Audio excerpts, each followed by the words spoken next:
준비해놨는데 미리 딱 챙겨가지고 그것도 사명이라 쉽게 쓰면 목사님 시킨 것은 주님이 시킨 것이 아니고 정말로 여러분 할 수 있는 대로 최선을 다하는 거 그게 주님을 대하는 자세거든요. 저를 대하지 말고 주님이 목사님께 이 일을 맡기는데 내 목소리 나오는 동안 최선을 다해 이런 마음의 자세를 가지면요 하나님이 없어서 사랑하셔요.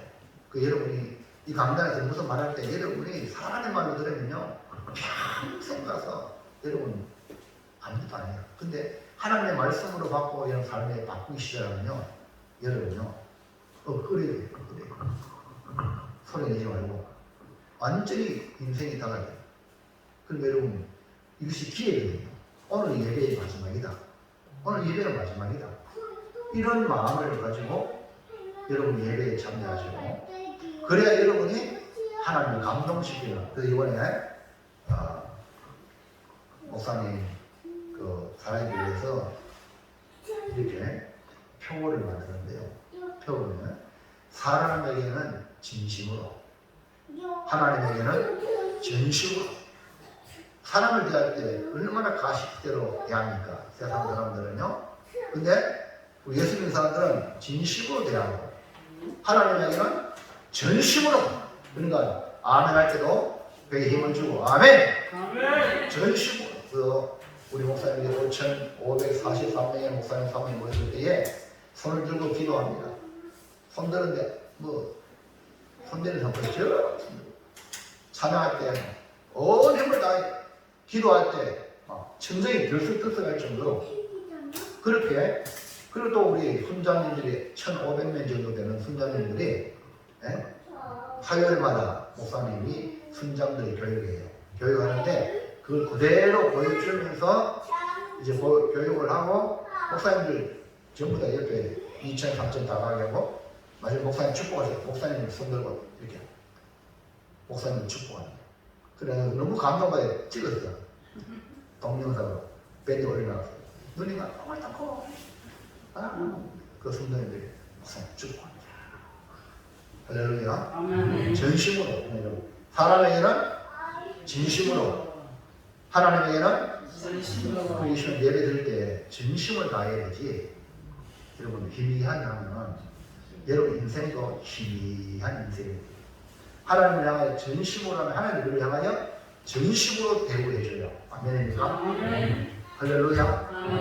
항상 전심으로 사람을 대할 때는요 진심으로 해요. 진심으로 진심으로 여러분이 오늘 말씀을 들을 때도 하나님께는 전심으로 사람에게는 진심으로 목사님을 배울 때도 진심으로 성도 바라볼 때도 진심으로 전도할 때도 전도 대상자한테도 내가 진짜 당신 진짜 축복하기를 원합니다.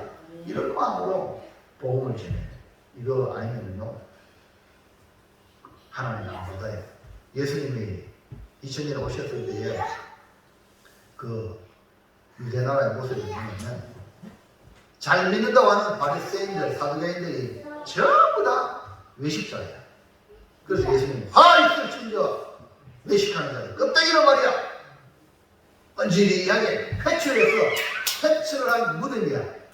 회출을 하니까 하얗잖아요. 그 속에는요 무덤이라 시체가 썩은 냄새나는 사람 앞에는 반짝이하게 잘 믿는 척하고 그러나 주님은 중시해 보이잖아. 그래서 외식하는 거예요. 오늘 여러분 이런 소리 안 듣도록 우리 한국교회가 우리 하나님께는 전심으로 사람에게는 진심으로 할렐루야.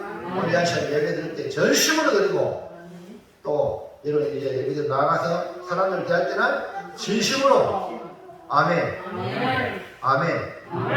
그래서 제목 한번 크게 읽어볼까요? 시작. 요한계시록은 사도 요한에게 보이신 예수의 계시를 7 교회에 보낸 편지입니다.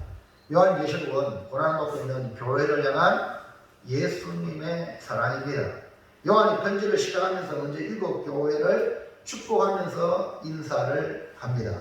성부 하나님, 성령 하나님, 성자 하나님의 이름으로 축복하기를 너희에게 은혜와 평강이 있을지어다 라고 했죠. 1장 먼저 읽을까요? 시작. 또 충성된 정인으로 죽은 자들 가운데서 먼저라시고 땅의 임금들의 머리가 되실 예수로 말미암아 은혜와 평강이 너희에게 있기를 원하노라. 은혜와 평강. 여기 은혜는 뭐냐? 은혜라는 말은 이방인들에게 있어서 은혜라는 표현이 감동입니다. 강력한 축복의 은혜가 이방인들에게는 은혜예요.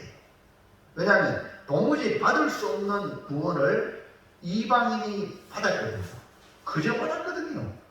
이것이 바로 은혜로 구원받았다는 말씀이기 때문에 이방인에게 있어서 가장 강력한 단어가 은혜예요. 오늘 저와 여러분도 한국 사람이에요.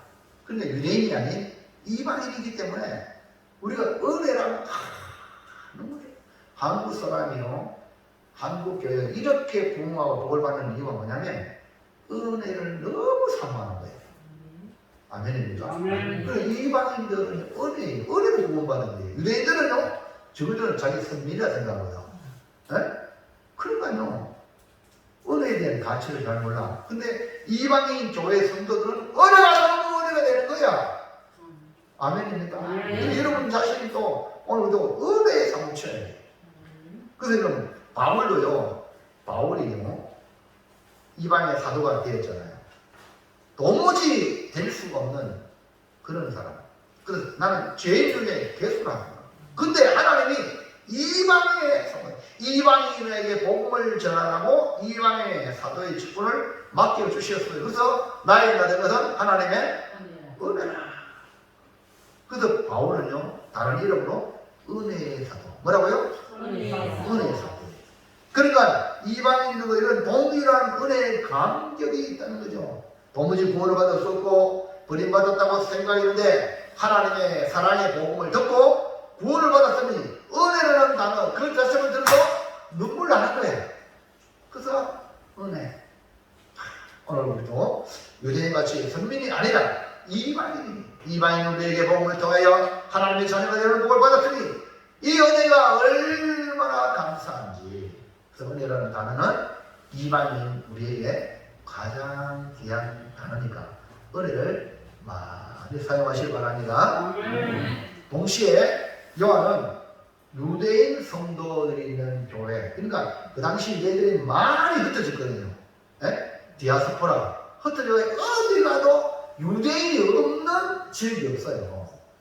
그러니까 그 유대인들이 정말 이 유대인의 살다 복음을 통하여 핍박받아가지고 흩어져가지고 유대인도 있지만 그 예수 안 믿는 유대인이 복음을 듣고 다시 그 지역에서 예수 믿는 그런 유대인들 많았다는 거죠. 그래서 예수 믿는 성도들, 유대인들의 가장 강력한 단어는 뭐냐? 샬롬. 뭐라고요? 샬롬. 평강입니다. 평강. 그러니까 유대인의 삶에 가장 중요한 단어가 그들의 역사가 점령하듯이 온갖 전쟁과 외부 이방 나라의 그런 공격을 당하고 고통의 역사예요. 우리나라 5,000년 역사 속에서 수많은 외침을 받았잖아요. 유대인도 똑같았잖아. 그러니까 유대인의 역사나 우리의 역사나 비슷한 거예요. 엄청난 그런 이방의 나라의 공격을 많이 받았기 때문에 그들의 그 인사를 뭐냐면 평강이 샬롬. 오늘 우리로 말하면 안녕하십니까? 안녕. 그토록 말하는 게 안녕이라고 하고 안녕하십니까? 우리 인사하죠? 옆 사람 보고 시작. 안녕하십니까? 남자들만 시작. 네. 할렐루야. 여자분들은 샬롬 시작. 샬롬. 안녕하십니까가 아니면 샬롬이다. 너에게 평강이 있을지어다. 이런 말이거든요. 그러니까 이 고난과 핍박을 받는 교회일수록 더욱더 절실하게 게 뭐냐면 은혜와 평강이다. 그러므로 요한은 일곱 교회의 구성원이 이방인과 유대인들을 향한 가장 필요한 인사로 축복을 했습니다. 동시에 축복의 인사만 하는 게 아니라 성리를 주신 하나님께 모든 영광 올립니다 하고 영광을 하나님께 올리죠. 자, 계시록 1장 5절 시작. 우리를 사랑하사 그의 피로 우리 죄에서 우리를 인정하시고 그의 아버지 하나님을 위하여 우리를 나라와 제사장으로 삼으신 그에게 영광과 능력이 세세토록 있기를 원하노라. 아멘. 그러니까 우리를 사랑하셨어요. 우리를 사랑하셔가지고 예수님을 보내주셔가지고 급비로 죄에서 해방하게 하시고 죄를 씻어주심으로 우리를 구원해 주셨어. 구원의 은혜를 주셨고 또 우리를 하나님의 자녀로 삼았을 뿐 아니라 우리를 하나님 나라와 하나님 아버지를 위하여 하나님의 나라와 제사장으로 삼아주셨으니까 영광과 능력이 세세토록 그에게 있을지어다.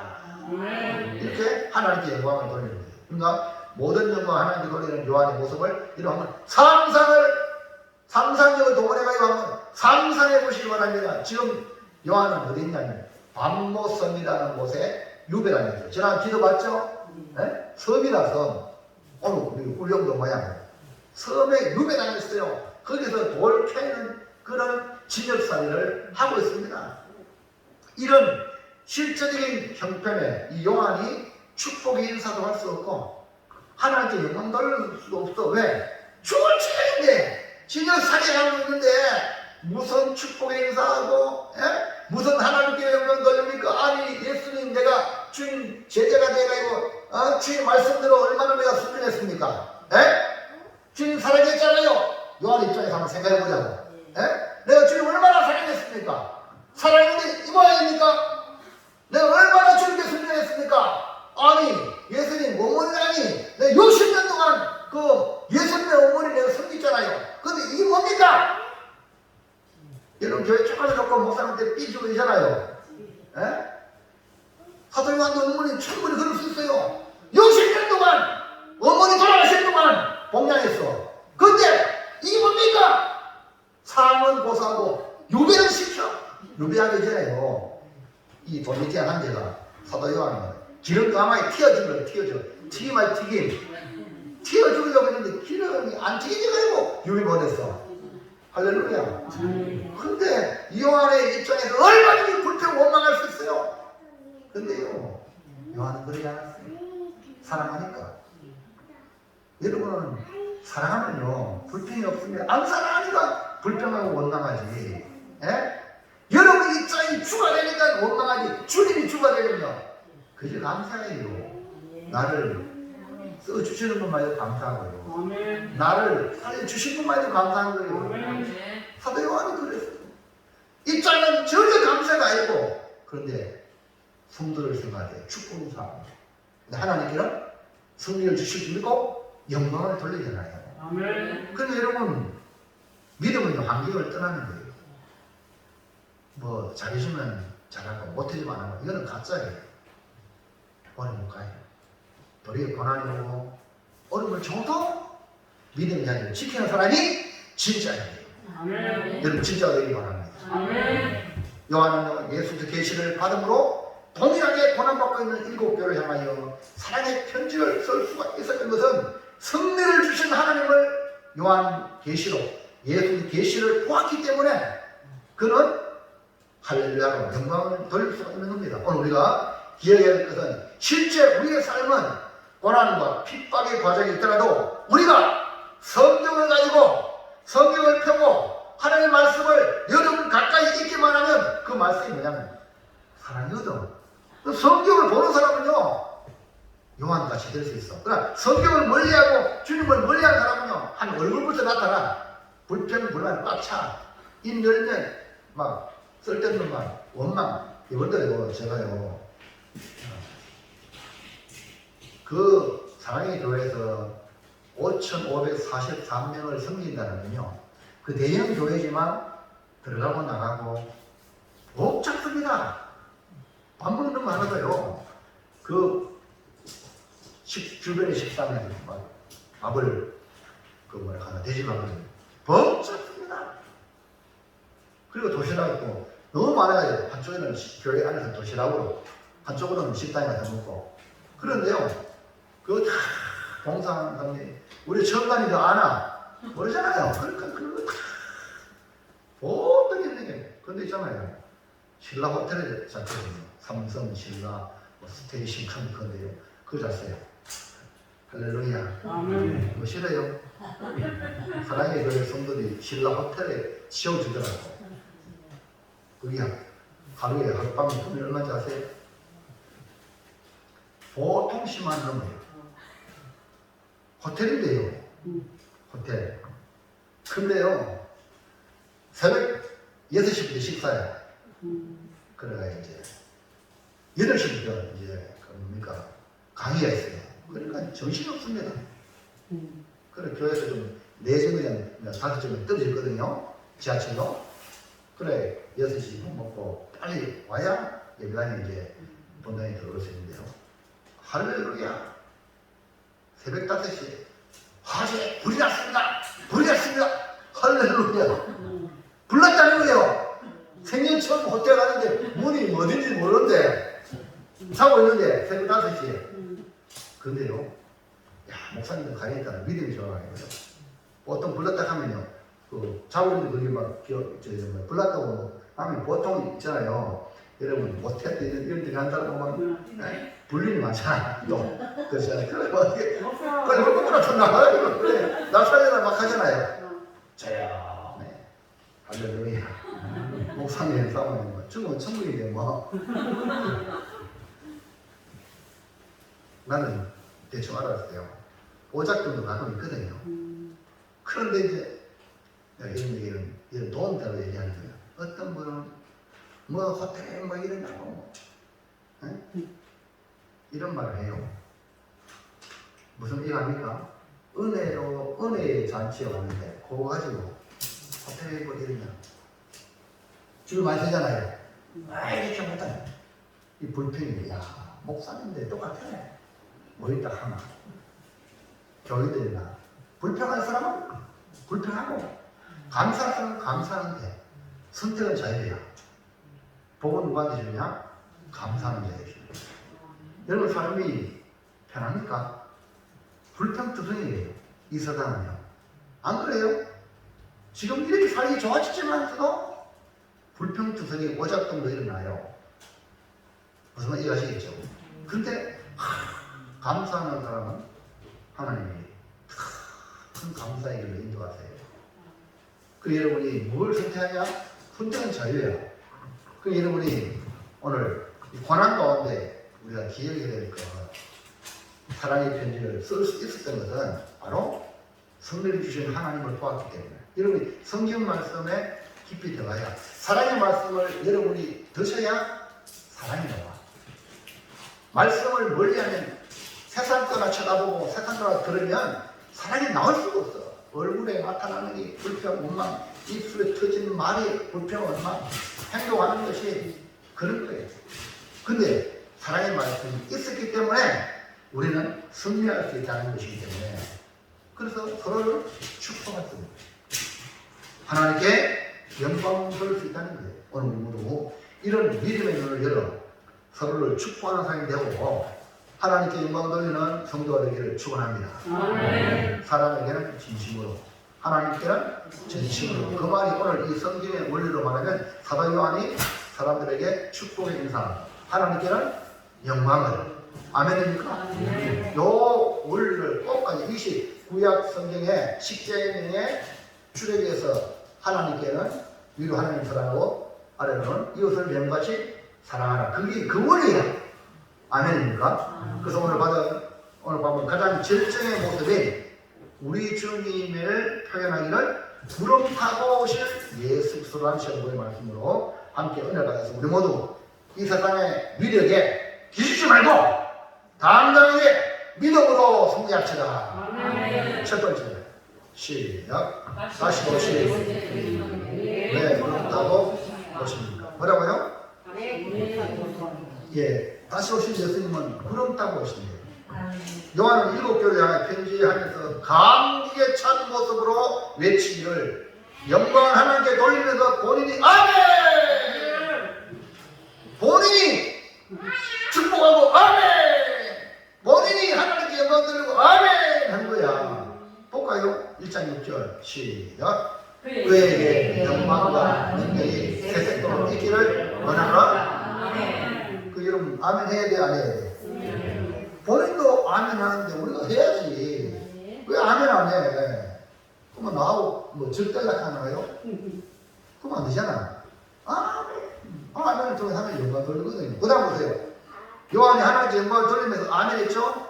요한이 아멘하고 외치는 것은 다음에 나올 것에 대한 기대감을 주는 전주고, 근데 아멘, 그 다음에 또 하나님의 복이 막 이어지는 거예요. 그리고 그 뒤에 바로 나오는 말씀 먼저 볼까요? 7절 시작. 볼지어다 그가 구름을 타고 오시라. 아멘. 보세요. 와, 영광을 하나님께 돌리고 난 뒤에 또 볼지어다 그가 구름을 타고 오시리라 하고 아멘 했단 말이야. 할렐루야. 아멘. 배에 힘주고 사은씨 아멘. 아멘. 또 그게 배만 불러 뭐하노? 소리 나야지. 보세요. 이번에 또 바라톤한데 그분이요. 와, 목소리가 멋지더라고. 와, 누나 이만 크게 노래 부르는데 시친다고 완전히 그냥 하는데 여러분 아멘도 그렇게 하시기 바랍니다. 눈 크게 뜨고 조영수 씨 할렐루야. 아멘. 그렇지. 우리 이렇게 하는 거예요. 누구한테 아멘 하니까 하나님 들으시거든요. 여러분이 하나님이 감동하도록 신앙생활하는 거죠. 자, 그래서 볼지어다. 그리고 사실 아멘 하라고 하는 거야. 왜? 다시 오실 예수님이 구름을 타고 오시리라. 그러면 여기 구름을 타고 오신다는 말은 얼마나 감격적인 표현이기에 이렇게 외치는가? 1번 시작. 구름 타고 오실 주님은 약속의 말씀대로 다시 오시리라. 알고 봤더만은 구름 타고 온다는 게 딴게 약속의 말씀대로 오신다는 거야. 예수님 약속을 지킨다는 거예요. 우리 여러분 약속을 지키기 바랍니다. 약속을 지키지 못하면요 우리 스스로 신뢰감이 떨어져요. 그 사람의 가치를 평가하려면 약속을 지켜야 돼요. 약속을 못 지키면 정말 미안합니다 그런 사정을 얘기하고 양해를 구해야 되지 절대로 약속을 지켜야 돼요. 아멘입니까? 약속을 못 지키면 그에 대한 대가가 엄청나거든요. 그러니까 우리 무조건 약속에서 지키려고 하고 또 지금 어쩔 수 없는 상황이 되면 그 사람한테 내가 양해를 구하는 게 아니라 그 사람한테 양해를 구해야 돼요. 이해합니까? 네? 내가 약속 못 지켰는데 그 상대방이 화났으면 뭘 하냐 이러면 안 돼요. 내가 잘못했네. 이래가지고 그 사람이 우리 이해해주도록 그렇게 만들어야 된단 말입니다. 아멘입니까? 그리고 우리 하나님은요 약속의 하나님이야. 약속한 것을 반드시 지키는 거예요. 그러니까 성경은요 그래서 구약과 신약 이건 뭐 저 약이 아닙니다. 약국 약이 아니라 약속의 약이야. 네? 구약은 옛 약속, 신약은 새 약속이야. 약속. 그러니까 이 약속 성경을 읽으면서 하나님이 약속을 잡으세요. 그러면 하나님이 이렇게 약속했다. 그러면 이 약속 들고 하나님 이 약속했잖아요. 하보면 하나님 약속에 약하신 분이거든. 할렐루야. 여러분 자녀들한테 야 이번에 설날에 내가 뭐 사주겠다고 너는 자동차 사줄게. 서준이 자동차 큰 거 사줄게. 근데 이 서준이가 아이는요 야 설날 되면요 자동차 사길 기다렸는데 이거 저 보니까 자동차 이름보가 못 사니까 그만 뭡니까? 노상 졸라 자동차 사준다고 했잖아요. 그러면요 어떻게 합니까? 약속 때문에 사줄 수가 없어요. 오늘 우리가 성경을 신약과 구약을 보면서 하나님 약속이 있는 축복이 있는데 그걸 붙들고 하나님 이렇게 약속했잖아. 그걸 믿으라는 겁니다. 아멘입니까? 아멘도 못해. 아멘입니까? 약속 붙들고 하나님 도와주세요. 그냥 이것도 없이 뭐 그냥 달라하면 안 되고 약속을 붙들고 하나님 이렇게 약속했잖아요. 내게 복을 주세요. 아멘입니까? 아멘? 그렇게 하는 거예요. 그래, 여러분 잘 들으세요. 목사님도 이런 혹시 약속했잖아요. 목사님 약속했잖아요. 이러면 꼼짝 못해. 이해합니까? 근데 하나님은요 정하신 분이에요. 그래서 구름 타고 온다면 약속대로 약속의 말씀대로 오신다는 거예요. 그 이유가 사도행전 1장 9절 보세요. 시작. 이 말씀을 마시고 그들이 오는데 올려져 주시니 구름이 그를 가리어 보이지 않게 하리라. 이르되 갈릴리 사람들아 어찌하여 서서 하늘을 쳐다보느냐 너희 가운데서 하늘로 올려주신 이 예수는 하늘로 가심을 본 그대로 오시리라 하였느니라. 보세요. 이 예수는 하늘로 올라가심을 본 그대로 오시리라고 했잖아요. 맞습니까? 힘을 입은 사람이 그렇게 하늘로 가신 대로 온다. 이것이 바로 주님이 마지막 때 오실 때의 모습인데, 또 주님 자신이 말씀하셨던 거예요. 흰옷 입은 두 사람이 저렇게 말하는 말은 예수님 하신 약속의 말씀을 기억해가지고 하늘을 쳐다보고 있는 사람들에게 너희가 어찌하여 하늘을 쳐다보느냐, 이 예수님은 가신 그대로 다시 오신다 이렇게 말했거든. 이 말은 이미 그 전에 예수님 말씀하신 말씀을 기억했기 때문에 그 말을 할 수 있는 거예요. 할렐루야. 마태복음 24장 보세요. 30절 시작. 그때 인자의 징조가 하늘에서 보이고 그때 땅의 모든 족속들이 공공하며 그들이 인자가 구름을 타고 능력과 그 영광으로 오는 것을 보리라. 예수님 말씀 있잖아요. 직접. 아멘. 아이고 우리 조복도 있다는 박수 한번 주시죠. 성경을 딱 읽고 아멘 하셔야 돼. 와, 우리 조복도 있다는 할렐루야. 성경 읽고 아멘. 이름도 성경 읽고 아멘 하셔야 돼요. 아멘. 성경 읽고 아멘 하듯이 말씀 듣고 믿어질 때 아멘 하시면 복일 줄로 믿습니다. 그랬어요. 그들이 인자가 그 구름을 타고 능력과 큰 영광으로 오는 것을 보래. 뭐 타고 온다고? 구름 타고 온다잖아. 주님이 직접 말했거든. 예? 예수님이 직접 말했단 말입니다. 예수님 대제사장이 신분을 받을 때도 이 대제사장이 말입니다. 교권을 가져가기 예수님을 함부로 대하고 예수님을 신문하고 예수님을 막 하대합니다. 그럴 때 예수님이 뭘 했는지 볼까요? 마태복음 26장 68절 시작. 예수께서 이르시되 내가 하느니라 그러나 내가 너희에게 하느니라. 이 위에 인자가 근정의 우편에 앉아 있는 것과 하늘 구름을 타고 오는 것을 너희가 보리라 하시니. 아멘. 이 위에 인자가 근능의 우편에 앉아 있는 것과 하나님 보좌 우편에 앉아 있는 것 선생님이 봤죠? 그 다음에 하늘 구름을 타고 소로공처럼 저는 하늘 구름 타고 너희에게 오는 것을 보리라. 그러니까요, 대제사장이 뭐라고 심선 모독한다고 예수님한테 침을 가르침을 팍 뱉어버렸어요. 예수님에게. 그리고 주먹으로 예수님 팍 치고 또 샤대리고 예수님 그래 다녔어요. 이대로 오는데 진리를 말하는데 기분 나쁘다고. 지가 대제사장이라고. 지가 종교 최고 지도자인데 뭐라고 이런 식으로 막 예수님을 공격한 거예요. 그러나 말씀대로 예수님은 구름 타고 다시 오실 줄로 믿습니다. 그래서 사도 요한은 이 편지를 쓰면서 예수님 그리스도 계시를 보고 볼지어다 너무 감동이 있어요. 맞다. 예수님이 하신 말씀이 빈말이 아니라 반드시 온다. 그래서 원한받고 있는 교회 성도들 향하여 주님이 다시 오신다. 어떻게 그냥 구름 타고 오신다. 할렐루야. 기억하시기 바랍니다. 이것은 그냥 구름 타고 온다는 약속대로 오신다. 2번 시작. 구름 타고 오신 주님은 영광의 모습으로 구름 타고 온다는 말은 영광의 모습으로 온다는 거예요. 예수님 약속대로 구름을 타고 오셨다는 말씀, 이게 구름을 타고 왔다는 것은 말씀대로 구름 타고 오신다는 말씀 같지만 하나님의 영광을 표현하는 게 구름이야. 뭐라고요? 구름 타고 온다는 건 하나님의 영광 가운데 다시 오신다. 여기 보세요. 예수님 이 땅에 처음 오실 때, 초림 올 때 예수님은 어떻게 오셨지? 말씀이 육신되어 오셨어요. 그러니까 말구유에 마리아의 아들, 예? 어린아이로 이 땅에 오셨어요. 하나님 아들이. 인간의 눈으로 봤을 때 너무나 초라하고 아이가 무슨 힘이 있습니까? 아이. 그러니까 이 헤롯이요, 이 소식을 듣고 뭐 유대인이 왕이 났다고? 여봐라, 2살 이 아이 다 죽이라!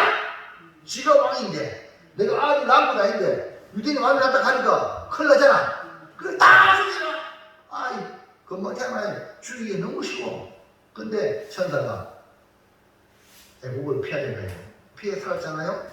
아이는요 그렇게 초라하고 연약한 존재, 아무 힘없는 존재로 예수님이 2000년 전에 초림으로 오셨지만 다시 오실 때는요 영광 가운데, 구름 타고 온다는 영광 가운데 이 땅에 오신다는 거예요. 자, 누가복음 21장 27절 시작. 그때에 사람들이 인자가 구름을 타고 능력과 큰 문화가 오는 것을 보리라.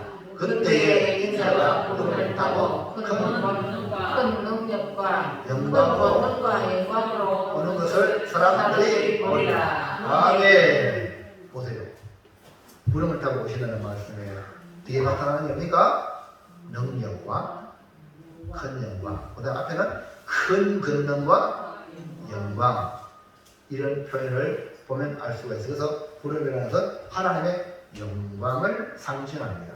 여러분, 이스라엘 백성이 애굽에서 나와요. 가나안 땅으로 가는 도중에서 광야를 지나잖아요.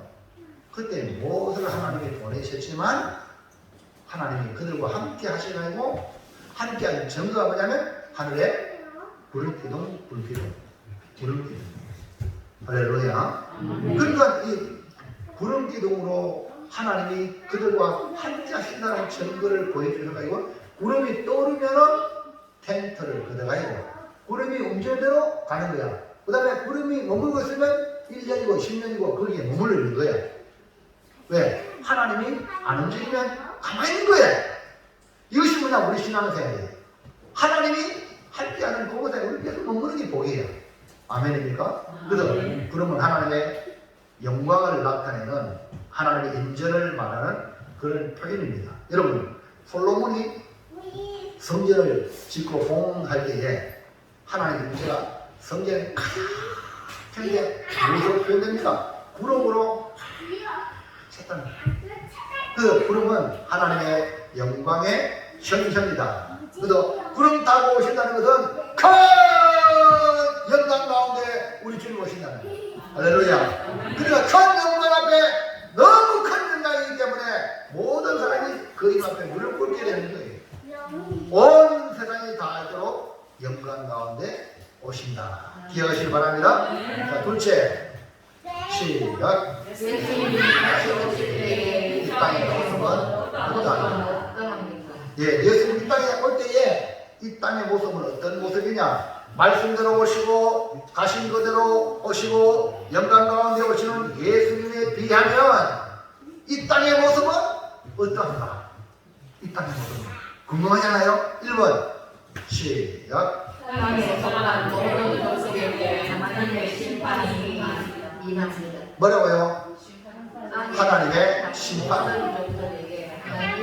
하나님의 심판이에요. 이 땅은 그냥 땅에 속한 모든 족속이에요.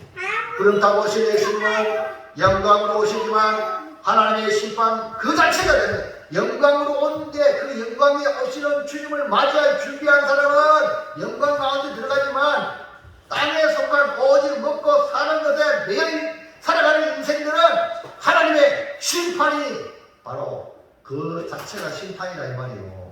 볼까요? 계시록 1장 7절 시작. 원처가 그가 구름을 타고 오시리라. 각 사람의 눈이 그를 보겠고 그를 찌른 자들도 볼 것이요 땅에 있는 모든 족속이 그로 말미암아 애곡하리니 그리하리라. 아멘. 할렐루야. 아멘. 보세요. 뭡니까? 영광의 주님을 맞이해야 될 이 땅 각 사람이 다 보겠지만 그들은 심판의 현장이 됩니다. 특별히 보세요. 그를 찌른 자들도 볼 것이요.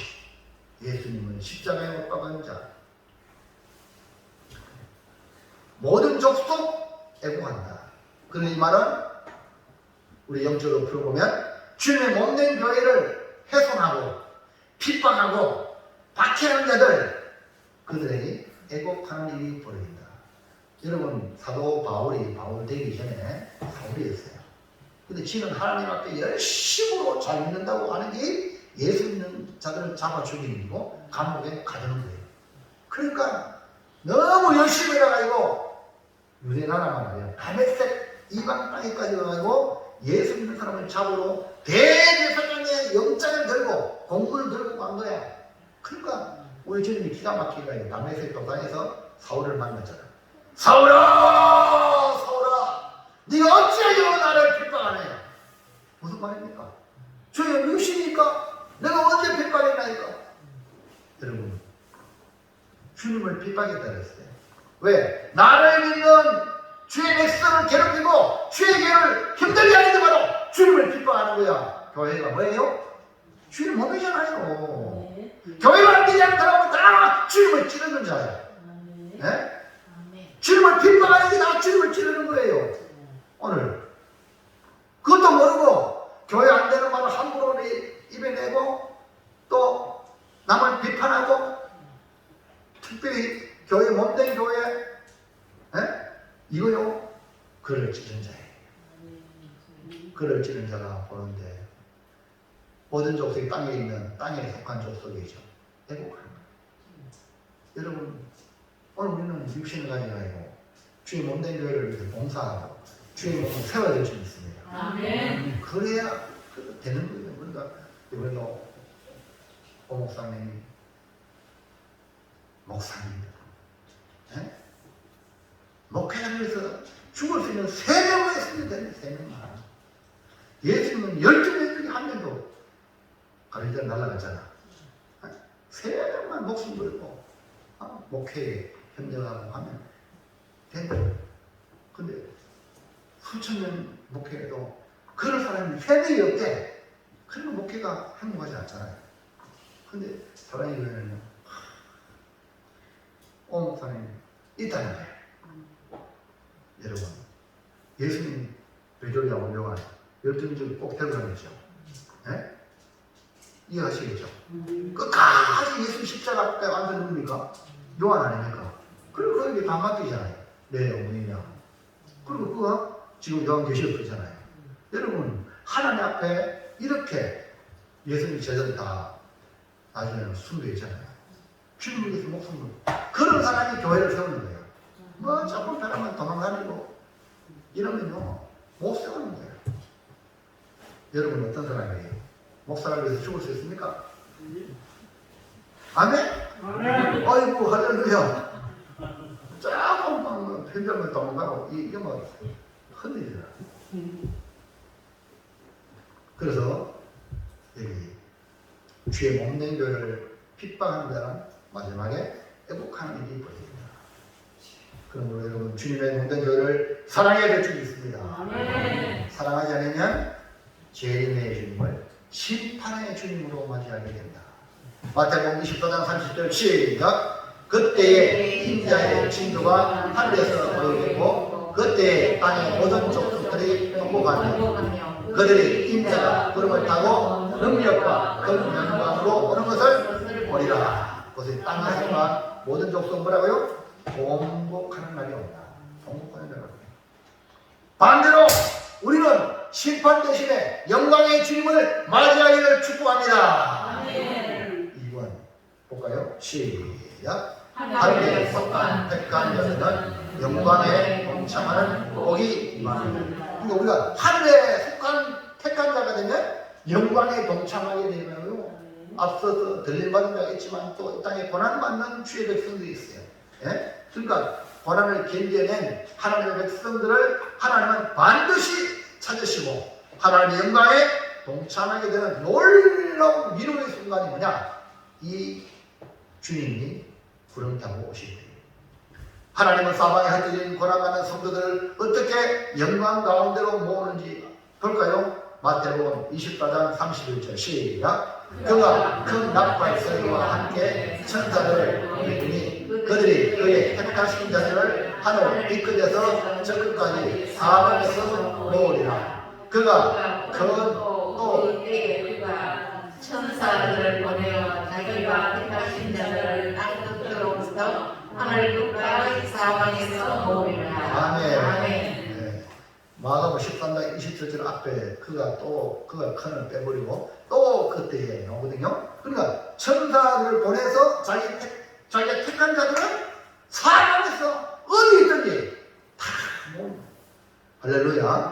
그래가지고 뭐 선거, 당에서 선거 모양으로 어디 모이라, 어디까 모이라 이게 아니고 여러분 삶의 자리가 어디 있든지 그 자리에서 주님 오실 때는 다 천사와 천사를 찾아낸단 말입니다. 그 있는 자리에서 충성하시라고. 할렐루야. 이것은 주님은 자기 양을 한 마리도 잃어버리지 않는다는 거예요. 여러분 주님 양이 되길 바랍니다. 주님 양은 주님이 다 찾으세요. 자, 요한복음 6장 39절 시작. 나를 보내시기에 해서 내게 주신 자 중에 내가 하나도 잃어버리지 아니하고 마지막 날에 다시 살리는 이것이니라. 그 여러분 예수님이 12제자 중에 한 사람 다른 자가 지갈길 갔잖아. 멸망의 자식이라. 멸망의 자식이 왜냐면 하나님의 것은 하나도 잃어버리지 않는다. 우리는 어디에 뭘 하든지 하나님을 고대하며 주를 위해 일하는 주의 백성들 하나님이 기억하시고 하나도 잃어버리지 아니하시는 하나님의 말씀을 기억하고 우리 모두 영광의 주님을 맞이하는 축복의 성도들 되시기를 주의 이름으로 축원합니다. 축복합니다. 마지막 세 번째 시작. 영광의 왕을 맞이하기 위해 구름을 타고 오실 주님 영광 가운데 오셨는데 그 주님 맞이해야 되잖아요. 맞죠?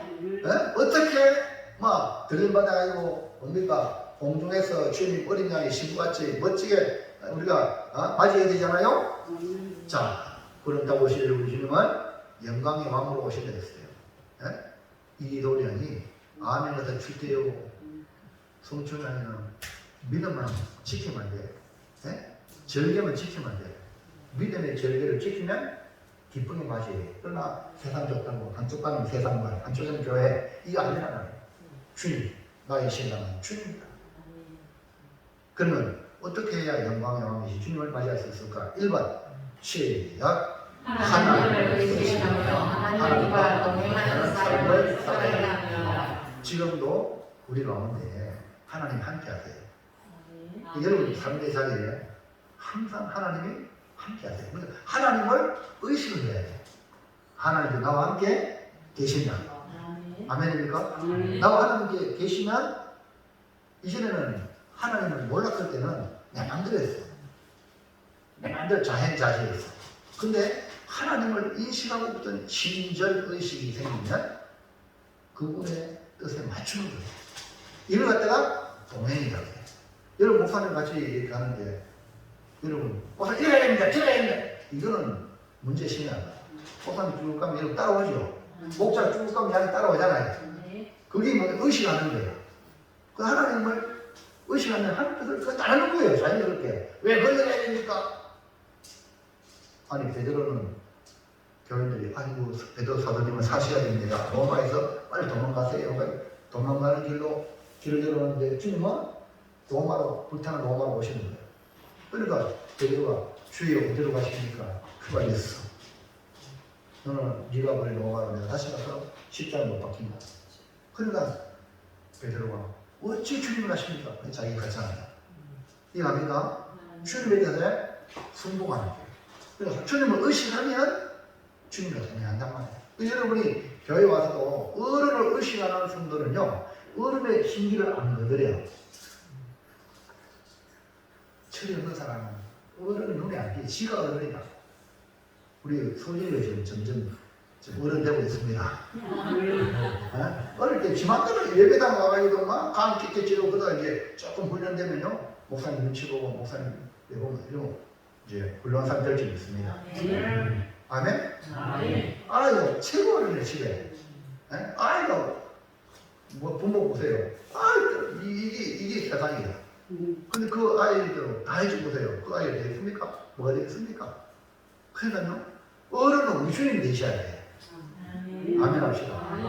그럼 교회는 어른이 뭡니까? 어른이 나이 많다고 어른이 아닙니다. 하나님 뜻을 승부하는 게 어른이야. 할렐루야. 특별히 교회의 이런 행정적인 것은 구약지에 있는 제사장이 어른이야. 교회는 한 목사님이 영적인 어른이잖아요. 그 여러분이 그걸 잘 살피고 그 앞에 함부로 말하지 말고 행동도 함부로 하면 안 되고, 이게 뭡니까? 의식을 하는 거예요. 의식. 마찬가지로 우리가 하나님을 의식한다는 것은 내 뜻을 관철시키려고 하는 게 아니라 그분의 뜻에 내가 맞추는 거예요. 이 동행이라는 말은요, 뜻을 같이 하는 게 동행이에요. 이해하시겠어요? 뜻을 같이 하지 않으면 동행할 수 없어요. 왜 결혼했다가 이혼합니까? 안 맞으니까 이혼한 거예요. 에? 동행을 해야지. 그러니까 성경에 보면 뭐랬습니까? 하나님이 붙여줬으니까 나머지 사람이 나머지 말씀이 했잖아요. 그러니까 서로 맞춰야지. 아멘입니까? 그러니까 오늘 저와 여러분이 우리 하나님이 만나게 해주셨어. 맞습니까? 그럼 항상 하나님을 의식하고 하나님 뜻에 우리가 동행하는 승복하는 자가 되기를 주의 이름으로 축원합니다. 지금 사도 요한은요 말씀에 순종하며 살아왔습니다. 근데 지금 상황은 교회가 핍박을 당하고 종패 위기에 놓여 있습니다. 그러니까 교회를 책임져야 될 마지막 사도로서 사도 요한에게는 엄청난 어깨에 무거운 짐이 그를 짓누르고 있습니다. 이게 바로 목회자예요. 예수님의 사도 중에 다른 사도는 다 순교하는데 사도 요한만 지금 살아있잖아요. 근데 지금 엄청나게 도민된 한계가 교회를 없애려고 지금 좌파가 교회를 없애려고 교회를 우리 한국교회 3분의 1을 없애야 됩니다. 3분의 1만 남아야 됩니다. 이런 식으로 정치권에서 이런 계획을 잡았단 말입니다. 그래서 정치 방향하고 교회를 없애려고 저 김종춘과 뭔가 하는 사람은 부산에 국회에 있던 사람 지금 떨어졌지만 그런 글로 대통령한테 건의하고 막 그랬단 말입니다. 그럼 좌파들이 자기들 혁명을 유지 안 되니까 교회가 없어야 혁명이 된다. 그래서 북한 보세요. 교회가 없었잖아. 이해합니까? 교회가 없어야 이 김일성 주체사상이 이루어진다는 거야. 이것도 모르고 아무거나 찍어주면 되겠습니까? 그래서 지금 도미테라는 게 그런 거야. 교회를 아주 없애려고. 그러니까 사도 요한 입장에서는 주님이 맡긴 사명인데 교회가 이렇게 오래되니까 엄청나게 어깨가 무거웠어요. 그런 상황에서 예수의 계시를 받음으로 7교를 향하여 담대하는 거예요. 사랑의 편지를 쓰는 겁니다. 그래서 이 방송에서 말씀을 전하는 것도 여러분을 사랑하는 마음으로 여러분이 믿음으로 지켜져야 교회가 세워진단 말입니다. 아멘입니까? 정신없이 그냥 거의 왔다 갔다 끝나는 게 아니라 여러분이 교회란 말입니다. 여러분이 믿음을 잃어버리면 교회가 무너지는 거야. 그러니까 여러분 피를 토하는 마음으로 설교하는 거예요. 그러니까 지금 사도 요한이 편지 쓸 때 이 요한계시록 쓸 때 정말 이런 마음을 담아가지고 그러나 반드시 교회는 승리한다. 그런 마음으로 사랑의 편지를 쓰는 거예요. 다시 어제 주님은 구름을 타고 영광 가운데 오시는 왕이시나 이런 영광의 왕이 오시는데 우리가 맞이해야 되지 않겠느냐. 아이고 도나 바위야 나를 가리라 나무야 나를 가리라 이런 사람 되면 될까요? 안 되잖아요. 주님 오십니까? 아멘 주님이세요. 어서 오시옵소서. 주님을 맞이해야 되지. 아이고 목사님이 신발 갔습니까? 목사님 어서 오세요. 신발 벗어발로 나가면 목사님 맞이해야 되지. 맞아 맞아요. 아이고 목사님 아이고 밤도 안 치웠고 머리를 오지 말지. 이게 되겠습니까? 살아가면 그게 방치고 안 치고 뭐 준 게 목사님 오셨다고 할렐루야. 아멘입니까? 그게 되는 거 살아가면요 그런 거 안 보입니다. 아무리 깨끗하게 해도요 사랑이 없으면 그게 뭡니까? 지옥이지. 무슨 말 이해하시겠죠? 기다리는 거. 자, 그래서 우리 어떻게 살아야 영광의 주편 맞이해야 되잖아요. 맞죠? 어떻게 맞이해야 돼? 자, 계시 1장 4절 시작. 요한은 아시아에 있는 일곱 교회에 편지하노니 이제도 계시고 전에도 계셨고 장차 오신 분이 그의 보좌 일곱 명과 일곱 명과 우리 하나님을 동행하라 했는데 자 보세요. 이제도 계시고 지금도 계시고 전에도 계시고 앞으로 오실 이며 그 다음에 그의 보좌 일곱 명 완전한 영으로서 우리를 감찰 통달하시는 영이라고 지난주 배웠죠. 그 다음에 1장 5절 시작. 또 충성된 정의로 죽은 자들 가운데에서 먼저 나시고 땅의 임금들의 머리가 되신 예수 스스로 말미암아 은혜와 평강이 너희에게 있기를 원하노라. 아멘. 한국의 땅의 임금의 머리가 되시는 예수님이 땅의 임금의 더 밑에 한게 머리가 누구야? 예수님이라. 그런데 말이야, 손발이 말이야, 머리에 말을 들어야 되는데 이 중풍 걸리는 말 안 들어. 맞죠? 이 손이 막 힘 안 들어가. 막 자유한단 말입니다. 대개상 위해서 이 도미체 한지 지금 이렇게 하겠습니까? 머리 가만히 있어서 이 시체를 가만히 안 놔두겠죠? 근데 도미체 한지 적해도 머리는 예수님입니다. 할렐루야. 이렇게 하나님을 의식하니까 아무리 핍박을 받아도 주님과 동행하는 거야. 다시 말해서 요한은 하나님을 의식하며 하나님과 동행하는 삶을 살라. 교회들이여, 성도들이여, 하나님과 동행하며 사세요. 요한이 계시를 받은 것처럼 에녹도 65세에 무두슬라라는 아들을 낳았습니다. 누굴 낳았다고요? 무두슬라. 그가 죽으면 쏟아지리라 하늘에 창이 열리는 거야. 그런 계시의 음성을 듣고 이전과 같은 삶을 살지 않고 65세 때 무두슬라를 낳고 난 뒤에 300년 동안 하나님과 동행했어요.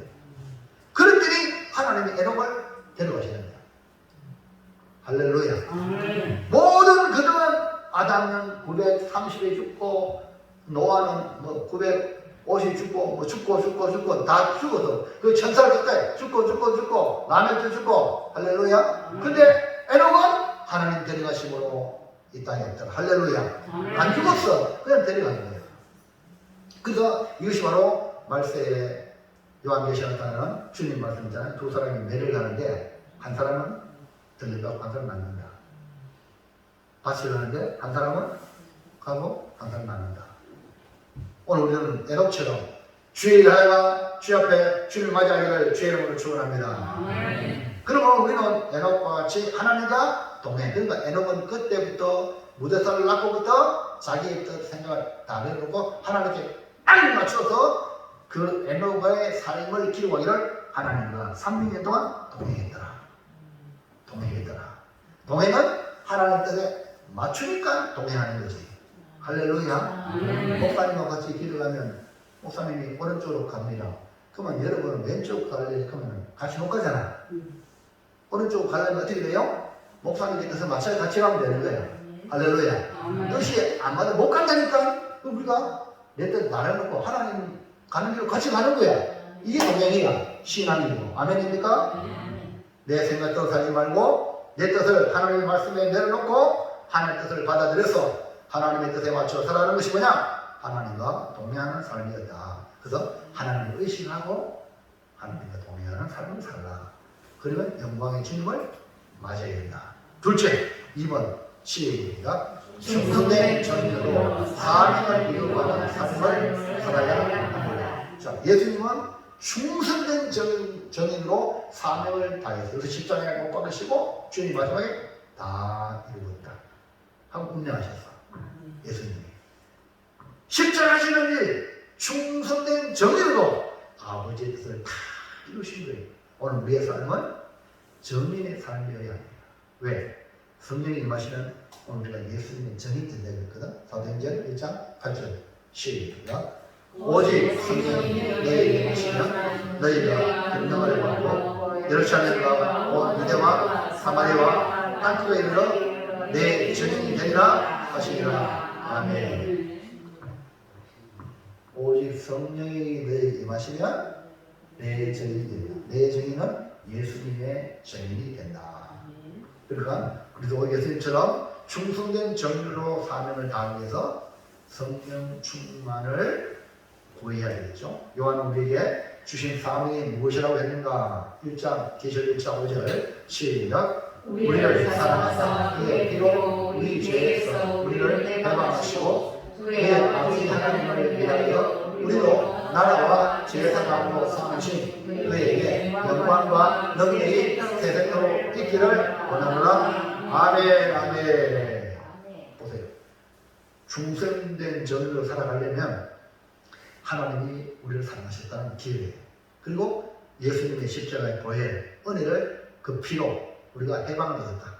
죄에서 해방을 얻었다는 걸 기억하고 하나님이 우리를 불렀어요. 그의 아버지 하나님을 위하여 우리를 부름받은 소명받은 자예요. 그리고 나라와 제사장, 와, 하나님의 나라와 제사장으로 우리를 삼았다는 거예요. 아멘입니까? 이걸 갖다가 사명이라고 합니다. 우리는 사명을 받았다. 하늘 나라를 위하여. 그 다음에 제사장, 왕같은 제사장으로 예배자로 살도록 부름을 받았고 복음을 전하는 자로 부름을 받았다. 그러니까 하나님을 확장해 나가면 왕같은 제사장같이 되어서 주신 사명의 뜻을 주의 뜻을 이루어야 되겠죠. 그래서 바울은 최고의 예배자 되기 위해서 이방의 사도로 부름받았기 때문에 이방인에게 복음을 전해가지고 그 바울이 하나님께 예배자로서 하나님께 제물을 올렸는데 무슨 제물을 올렸냐면 이방인을 제물로 올렸다. 할렐루야. 그 하나님께 제사할 때 제물 없이 제사를 안 되거든요. 무슨 얘기합니까? 하나님께 나올 때는 항상 우리가 헌금을 드리잖아요. 맞죠? 헌금을 드리는 것이 예배의 순서에 나와 있죠. 아멘입니까? 근데 가장 귀한 예물이 뭐냐면 이 사도 바울이 하나님께 드린 제물은 이방인을 예수 믿게 해서 이방인들을 제물로 하나님이 고른 거예요. 이해하시나요? 이건 전도의 전도. 그러니까 영혼을 전도해서 예수 믿게 함으로 하나님께 이방인들을 올려줘요. 그들이 이제 하나님을 섬겨서 교회를 세우고 또 그들이 또 복음을 전하고 아멘입니까? 그 또 교회를 세우고 아멘. 이런 일들을 사도 바울이 했기 때문에 그가 표현하는 말 이방인을 제물로 올렸다. 그래서 여러분 이번에 10월 23일 날은 영혼을 전도한 영혼을 제물로 하나님 올리잖아요. 아멘입니까?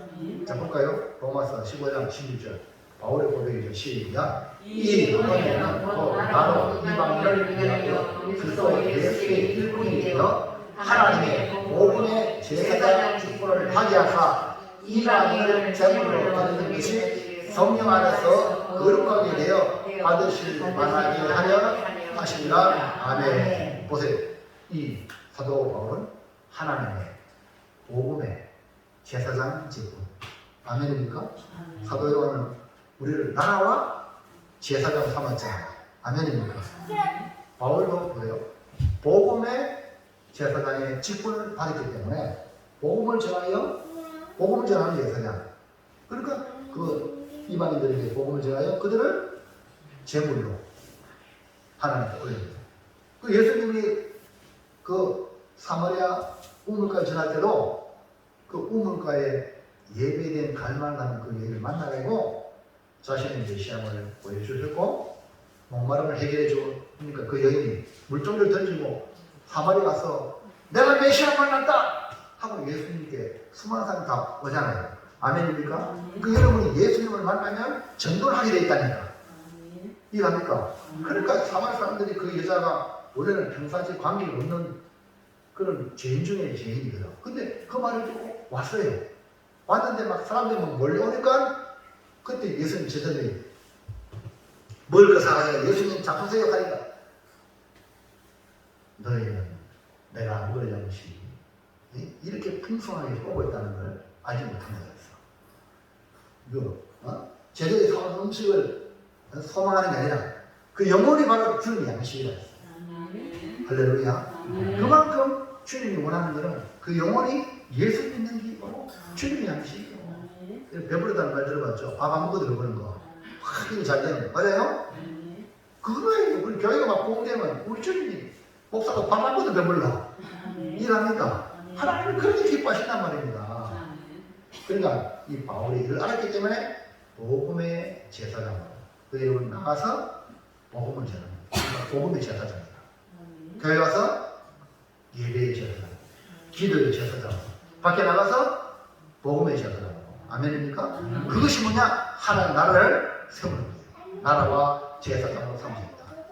나라와 제사장의 사명으로 하나님의 귀한 제물을 올리는 길은 바로 충성된 정인으로 예수님처럼 사명을 다하신 예수님처럼 오늘도 성령 충만 받아가지고 충성된 정인으로 살아가야 되지 않겠습니까?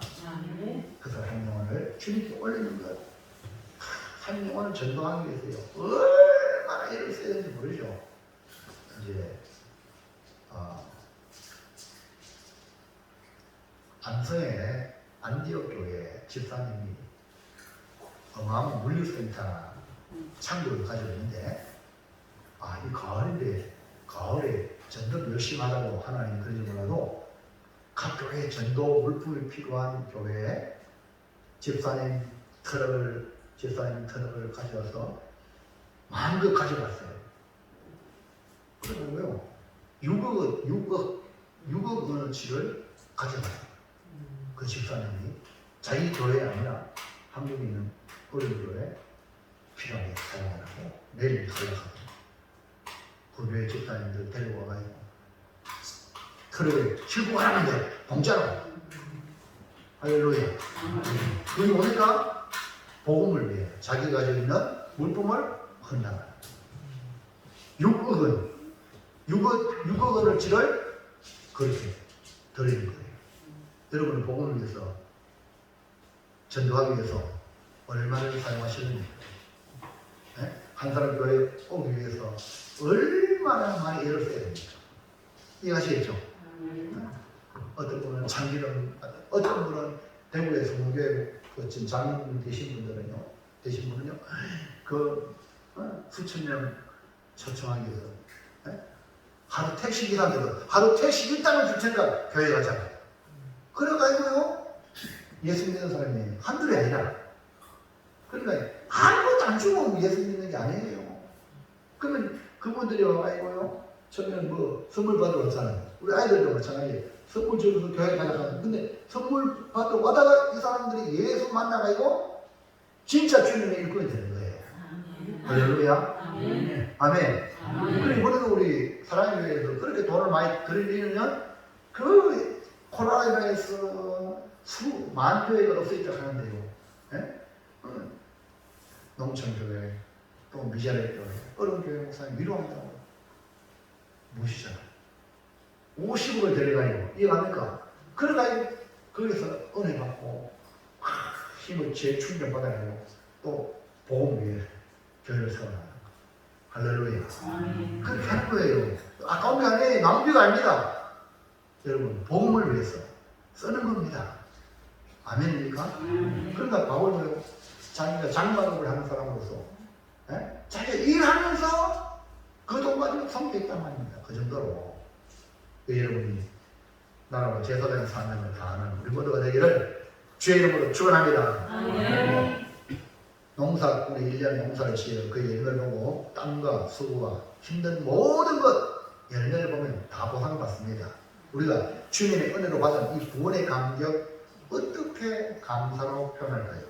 고난을 받으면서 하나님을 확장하며 제사장으로서 하나님께 예배자가 되어 제물을 올려드리는 겁니다. 토대와는 불치하다 구름을 타고 오시는 이 예수님, 영광의 왕으로 오시는데 그 지금 이제 고난 받는다고 낙심하지 말고 영광의 왕이 당신인데 올 테니까 그분을 맞이하도록 믿음으로 준비 잘해라. 사명 잘 감당해라. 우리 모두 영광의 왕 앞에 칭찬과 상을 받도록 죽도록 충성, 즉 충성된 정일로 나라와 제사장의 사명을 다하여 우리 모두 복된 성도로, 승리하는 성도로, 영광의 주님 맞이하는 귀한 성도로 살아가시기를 축원합니다. 자, 결단합니다. 결단 시작. 오실 예수 그리스도 영광의 왕으로 오실 예수님을 맞이하도록 하나님과 이사이사님 택한 백성으로 임마누엘 하나님과 동행하여 충성된 전수로 사명을 다하겠습니다. 아멘. 아멘. 아멘. 두 손으로 아멘.